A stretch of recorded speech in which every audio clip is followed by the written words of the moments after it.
Assalamualaikum warahmatullahi wabarakatuh. Ketemu lagi dengan Insan Pijar, jadi insan pintar dengan belajar. Bersama saya Nur Solihin Insani. Kali ini kita akan masuk mata kuliah Pengantar Hukum Indonesia sesi ke-9 dengan tema hukum pidana. Sebelumnya saya juga sudah menyiapkan PowerPoint agar penjelasan saya lebih dapat dimengerti karena ada slide-nya juga ya. Kita mulai saja. Apa sih itu hukum pidana? Di sini sudah saya jabarkan ya. Hukum pidana adalah hukum yang mengurus perbuatan-perbuatan yang diancam oleh hukuman atau dilarang oleh undang-undang dan berakibat diterapkannya ancaman hukuman bagi siapa saja yang melanggar aturan tersebut. Nah, kita lihat di sini saya udah menggarisbawahi 3 poin. Yang pertama adalah perbuatan-perbuatan, yang kedua adalah diancam oleh hukuman, dan yang terakhir adalah undang-undang.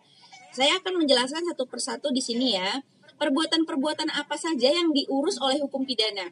Tidak semua perbuatan di luar sana diurus oleh hukum pidana. Contohnya apa yang tidak diurus oleh hukum pidana? Contohnya adalah perceraian, waris, harta gono gini, perkawinan, benda, itu tidak diatur oleh hukum pidana. Perjanjian pun tidak diatur oleh hukum pidana. Jadi perbuatan apa yang diurus oleh hukum pidana ini yang termasuk ranah hukum pidana? Yang termasuk ranah hukum pidana di sini adalah pembunuhan, pemerkosaan, penculikan, pencurian, perampokan, begal, kemudian pemalsuan uang, pemalsuan materai, pemalsuan harta gono gini, hoax, kemudian penipuan online dan lain sebagainya. Itu masuk ranah hukum pidana. Terorisme, korupsi, kemudian ITE, kemudian ada pornografi dan lain sebagainya, itu masuk ranah hukum pidana. Lantas, apa maksudnya diancam oleh hukuman? Perbuatan-perbuatan yang saya sebutkan tadi itu diancam oleh hukuman dalam hukum pidana. Ada yang hukumannya 3 tahun, ada yang hukumannya 4 tahun, ada hukumannya seumur hidup, ada hukumannya sampai hukuman mati. Semuanya yang saya sebutkan tadi itu selalu dibarengi oleh denda yang harus dibayarkan. Kecuali hukuman mati ya, hukuman mati tidak ada denda yang harus dibayarkan. Maksudnya apa denda ini? Jadi bukan berarti saudara membayar denda itu hukumannya hilang gitu. Misalnya seseorang ini dihukum 5 tahun oleh pengadilan dengan denda 10 juta rupiah. Bukan berarti 10 juta ini ketika dibayarkan hukuman 5 tahunnya ini hilang. Bukan begitu ya. Jadi ketika 10 juta ini dibayarkan ya hukumannya 5 tahun. Tapi ketika 10 jutanya ini tidak dibayarkan, maka hukumannya itu ditambah 1/3 dari 5 tahun tadi. Jadi lebih banyak lagi ya hukumannya. Lamanya dia di lembaga pemasyarakatan itu akan lebih lama. Nah, selanjutnya undang-undang. Dilarang oleh undang-undang apa sih yang mengatur akan hal ini? Semua yang ada di dalam hukum pidana yang tadi saya sebutkan itu diatur dalam kitab undang-undang hukum pidana. Atau dalam bahasa Belanda disebut dengan Wetboek van Strafrecht. Seperti itu ya. Nah, selain dalam undang-undang, kitab undang-undang hukum pidana, di luar sana juga, di luar kitab maksudnya, ada undang-undang yang mengatur soal hukum pidana. Apa itu? Nah, undang-undang masalah korupsi, undang-undang terorisme, undang-undang ITE, undang-undang pornografi, undang-undang lalu lintas, itu semua masuk ke dalam ranah hukum pidana. Ya, seperti itu. Sekarang kita lanjut lagi. Nah, hukum pidana ini punya sistematika. Sistematika hukum pidana itu seperti apa sih? Sistematika hukum pidana itu dibagi menjadi 3. Yang pertama buku 1 tentang aturan umum. Bisa silahkan saudara buka kitab undang-undang hukum pidana saudara. Nah, di sini saya punya contoh kitab undang-undang hukum pidana saya yang saya gunakan sejak saya masih kuliah strata 1 ya di Universitas Pamulang. Ini. Ya, buku dari Prof. Andi Hamzah. Sudah copot-copot saking semangat banget ya. Jadi buku 1 ini bisa dilihat nanti di daftar isi buku KUHP di sini nih. Nah, di sini nih ya. Tuh. buku 1 itu mengatur aturan umum. Aturan umum itu terdiri dari bab 1 sampai dengan bab 9. Semua ditulis dalam huruf Romawi. Jadi saudara harus tahu macam-macam huruf Romawi ya. Menuliskan dari angka 1 sampai 20 itu harus tahu, atau sampai 30 itu harus tahu ya. Kemudian bab 1 sampai dengan bab 9 ini ada buku 1 aturan umum terdiri dari bab 1 sampai bab 9. Nah, pasalnya diatur dari pasal 1 sampai 103. Penyebutannya jangan 103 ya, tapi 103.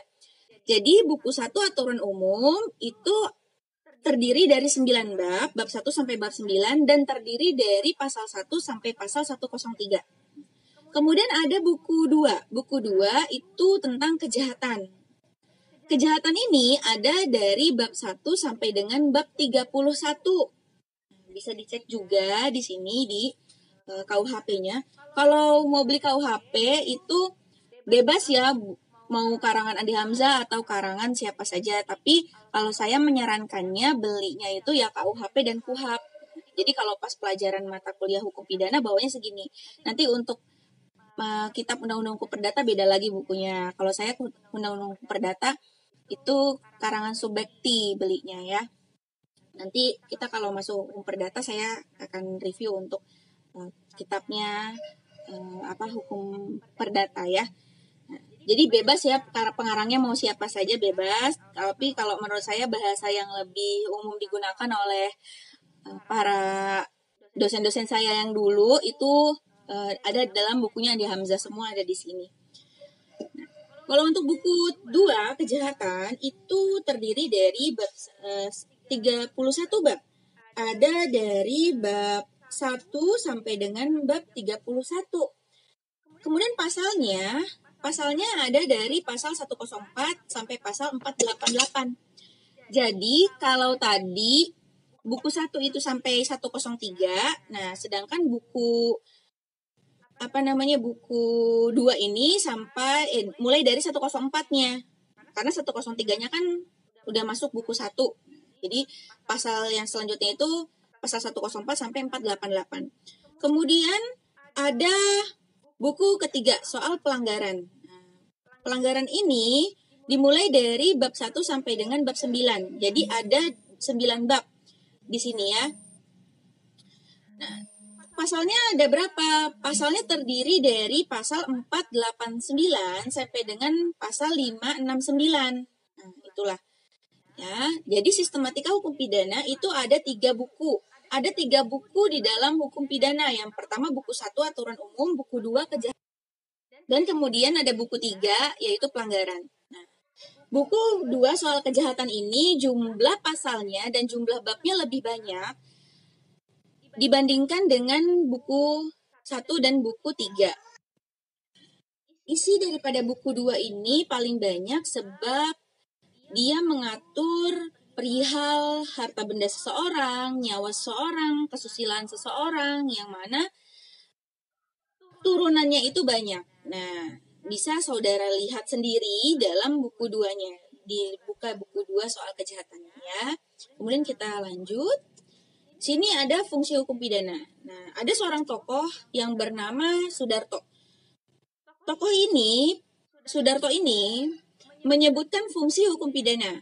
Ada 2 fungsi hukum pidana. Yang pertama adalah fungsi umum, yang kedua adalah fungsi khusus. Apa yang dimaksud fungsi umum? Fungsi umum itu hukum pidana berfungsi untuk mengatur hidup kemasyarakatan dan menyelenggarakan tata tertib masyarakat. Itu fungsi umum. Jadi mengatur agar masyarakat itu tertib, serta juga untuk menyelenggarakan masyarakat yang saling menghargai dan menghormati antara individu yang satu dengan individu yang lain. Jadi jangan cuma teriak, itu hak saya, tanpa dengan mengabaikan kewajibannya. Kita ini punya hak memang, punya hak dan dilindungi oleh negara. Tetapi kita jangan lupa, sebelum kita mendapatkan hak, kita harus melakukan tanggung jawab kita sebagai masyarakat. Sebab antara hak dan kewajiban di tengah-tengahnya, di situ ada tanggung jawab. Meskipun kata depannya hak, Selanjutnya kewajiban, tapi bukan berarti tuntut haknya dulu, tapi laksanakan dulu kewajibanmu, baru kamu mendapatkan hak seperti itu. Nah, kemudian ada fungsi khusus. Fungsi khusus apa sih maksudnya? Fungsi khusus itu hukum pidana melindungi kepentingan hukum seseorang. Kepentingan hukum seperti apa yang dilindungi oleh hukum pidana di sini? Seperti melindungi nyawa seseorang, harta benda seseorang, kehormatan seseorang, dan kemerdekaan seseorang. Tidak boleh di Indonesia ini ada perbudakan, itu nggak boleh. Jadi meskipun orang itu kerja di tempat orang lain, contoh sebagai asisten rumah tangga, tapi dia punya hak untuk dihormati sebagai manusia. Ketika dia bekerja, dia berhak untuk mendapatkan gaji. Jangan sampai ada perbudakan, penculikan yang mana merampas kemerdekaan orang lain. Itu tidak boleh. Itu fungsi hukum pidana untuk melindungi semuanya itu. Kita aja dilindungi nih nyawanya. Nyawa kita nih dilindungi oleh negara. Kalau misalnya kita dianiaya sama orang lain, otomatis kan kita lapor nih ke pihak yang berwajib. Nah, hukum pidana di sini kan berfungsi akhirnya untuk melindungi diri kita dari perbuatan-perbuatan orang lain yang melanggar hak-hak kita. Itu ya, saya rasa cukup paham. Kemudian kita lanjut. Ada 2 jenis perbuatan dalam hukum pidana. Nah, dalam hukum pidana ini ada 2 jenis perbuatan. Yang pertama adalah kejahatan. Ini berbeda ya dari yang tadi saya jelaskan sistematika hukum pidana. Itu berbeda lagi. Nah, ada 2 jenis perbuatan dalam hukum pidana. Perbuatan apa saja yang ada dalam hukum pidana? Yang pertama kejahatan, yang kedua ada pelanggaran. Apa itu kejahatan? Kejahatan itu perbuatan yang tidak hanya bertentangan dengan undang-undang saja, tetapi juga bertentangan dengan nilai moral, nilai agama, dan rasa keadilan dalam masyarakat. Nah, jadi ketika kita melanggar undang-undang, kemudian apa yang kita lakukan itu bertentangan juga dengan nilai agama, kemudian nilai moral, kemudian rasa keadilan masyarakat, itu berarti kita melakukan kejahatan. Sedangkan pelanggaran adalah perbuatan-perbuatan yang hanya melanggar undang-undang saja. Jadi kalau ada aturan kita langgar, itu termasuknya pelanggaran. Contoh seperti ini ya, kalau kejahatan nih ya.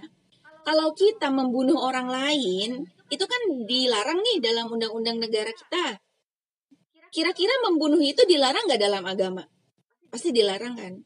Kemudian itu melanggar nilai moral nggak? Moral orang itu jadi buruk nggak? Kan jadi buruk. Nah, kemudian rasa keadilan. Bagi keluarga korban itu kan tidak adil. Kenapa sih harus dibunuh? Kenapa sih harus begitu melakukan perbuatan itu? Nah, itu namanya kejahatan. Begitupun dengan perbuatan-perbuatan yang lainnya, itu pencurian dan lain sebagainya. Apakah agama mengajarkan untuk mengambil barang orang lain? Kan tidak. Nah, kemudian ada pelanggaran. Saudara nih yang menyaksikan materi ini nih, kalau membawa kendaraan, saudara sudah punya surat izin mengemudi belum? Kalau saudara belum punya surat izin mengemudi sebagai syarat yang harus dipenuhi bagi seorang pengendara, itu berarti saudara telah melanggar aturan hukum yang berlaku. Ya, gak usah saudara teriak ke luar-luar sana kalau si itu melanggar aturan, si itu melanggar aturan. Tapi diri saudara sendiri itu melanggar aturan dengan berbagai macam alasan. Saya melanggar nerobos lampu merah, soalnya saya buru-buru ke kampus, saya takut telat dan lain sebagainya. Itu bukan alasan. Hanya hal-hal tertentu yang diperbolehkan menerobos lampu merah, ambulans, pemadam kebakaran. Nah, itu baru boleh.